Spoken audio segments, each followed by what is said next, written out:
And a Muslim teacher has been banned for life from teaching after suggesting Islam was going to take over, and he claimed westernised girls were lunatics. Not all of us. Outrageous. Well, Khadija Khan taught English at Harborne Academy in Birmingham and was sacked after a misconduct hearing found he was undermining fundamental British values. Well, we're joined now by GBNews West Midlands reporter Jack Carson, who's outside the school itself. Jack, reading about what this teacher was saying in the classroom, it's quite shocking how he was in the job to begin with. It certainly is. I mean, this is the review and the final decision from a panel from the Teaching Regulations Agency. This whole situation stems from actually a report from another member of staff here at the school who is growing in concerns around the conduct of 30-year-old Khadija Khan with his students. The member of staff put in, a part of their own internal safeguarding portal, put in a message and concerns that he was seeing, and then that internal investigation from the school which suggested that there had been inappropriately religious views as well as harmful comments about dating and relationships was then passed on to the Teaching Regulations Agency, where they conducted, of course, their own investigation and heard from Mr.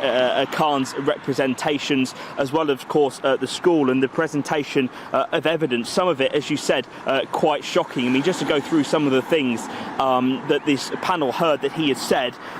We heard that he'd used words to the effect of that having a baby over the age of 30 was worse than cousin marriage, and that the child will most likely have disabilities, as you were mentioning, calling westernised girls lunatics. There was also one incident where he had sent a photo to a Microsoft Teams group chat which did involve students of a topless photo of him flexing. He was trying to, at one point, teach his students how to get girls. There are other examples, countless examples of how he told students that he'd once rejected a female doctor who earned £70,000 just because he simply said he couldn't be with a woman that had earned as much as him. And so, as you can see, it's very windy here, but that just kind of shows you just kind of some of the things that the panel, of course, had heard, and they decided upon that panel that there was unacceptable professional standards that had been breached. He has been suspended and can then appeal that suspension from March in 2026. So as you understand it, Jack, thanks for battling the wind there. I hope you're all right. But as we understand it, who reported this teacher to this panel, to this Teaching Regulation Agency professional misconduct panel? Was it students themselves? Was it parents of students? Was it other teachers?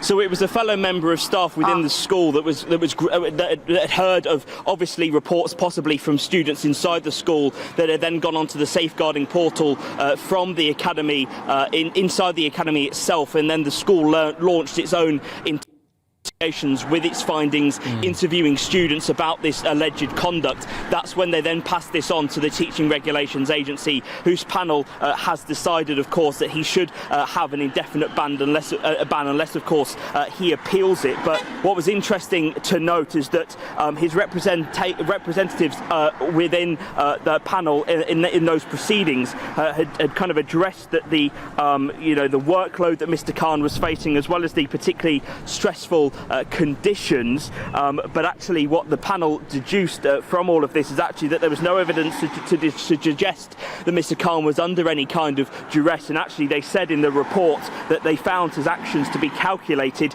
and motivated.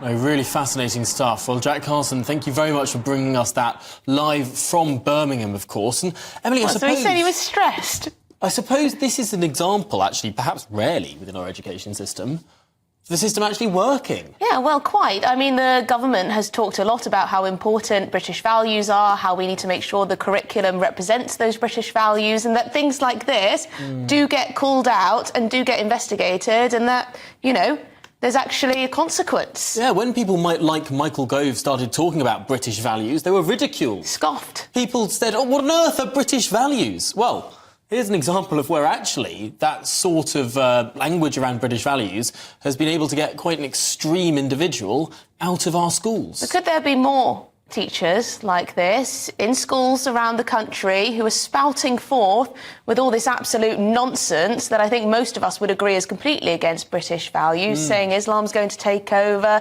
saying westernised girls are lunatics, and I would say to that, not all of us are, and that, you know, sending topless pictures on how to get girls and how you're going to have disabled children if you have a child over the age of 30, worse than cousin marriage. Medieval values. Yeah. It's not even not British values, it's just medieval values. But let's talk about this further with the commentator Khadija Khan Lodi. Khadija, thank you so much for making the time for us here. I want to raise that point with you, actually. Has this shown, obviously there's a problem in some schools, has this, however, shown that this is a problem that we're starting to crack down upon with this idea of British values? This problem has been there for a while, and I think it's been a huge criminal negligence on the part of authorities who have been, reluctant in dealing with this issue of extremism and extreme radical, ideologies, prevailing across the UK. So listening about, this teacher who has been telling his students such obnoxious things, such as like feminism is not good enough, and about all those things which are like Muslims are taking over. These are not the truth, but yes, these ideologies, these radical extreme ideologies, they do exist. We need to come to terms with this reality, and we have to stop, tiptoeing around this issue of extremism being taught in certain religious seminaries, and certain individuals who are pushing these kind of radical thoughts into social discourse. Yes, Khadija, do you think that too often people are able to say, oh, well, it's my religious freedom, it's my religion, this is my culture, and therefore anything goes, and then it clashes with other people's idea of what British values should look like? In Britain, we are all free to follow whatever beliefs we may choose for ourselves. Religious people are very much free to follow their religious belief to an extent where they don't infringe upon others' rights. And when it comes to espousing British values, we need to be very much clear about that. British values of tolerance, of diversity, of cohesion, really. We need to appreciate and we need to promote these values in the schools, in the society, in the politics, because these are the values which glue people into a cohesive unit. We cannot just let people ghettoize themselves and telling us that it's their culture or religion or they are going to just go about their lives accordingly. We need to make it sure in public discourse, through discussions, through dialogues, that there are certain values which are espoused by British people, and these are British values, and we need to promote and we need to adhere to these values in order to have a cohesive society. Yes, I think it's a really important point you raised there about the certain ghettoisation of certain cultures. And I wonder, is this the fundamental distinction we need to make between Islam, which is a private religion people may practice freely amongst themselves, and Islamism, when you try and place those values upon other people, place that way of being, force it on people who don't want it?